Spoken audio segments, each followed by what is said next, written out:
દાહોદ જિલ્લાના જાલોદ તાલુકામાં ચૂંટણી દરમિયાન ઈવીએમ મશીન ખોટકાયું.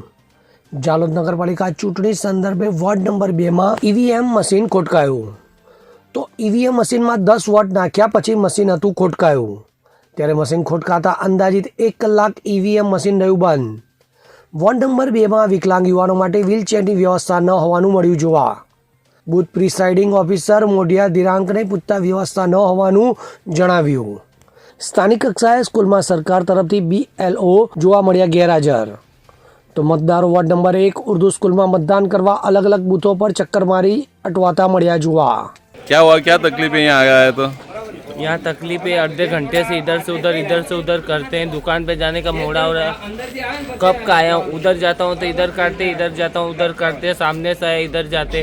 कुछ व्यवस्था नहीं है यहाँ पे. स्कूल में आए तो कोई किसने बताया नहीं कि आपका कुछ वोट भी ये? नहीं बताया कोई ने कि इधर जाओ, कुछ भी नहीं बताया. अलग अलग वोट पे जाते हो तो वो बोले वहाँ जाओ यहाँ जाओ, ऐसा होता है? हाँ ऐसा होता है. कितना देर हो गई आपको? आप मेरे को आधा घंटा हो गया. मेरा सेठ रास्ता देख रहा है कि कब आएगा. હવે જુઓ દેશ દુનિયાની તમામ ખબરો તમારી આંગળીના ટેરવે. ઉઠાવો મોબાઈલ અને ગૂગલ પ્લે સ્ટોર પરથી ડાઉનલોડ કરો અમારી CN24 ન્યૂઝ મોબાઈલ એપ.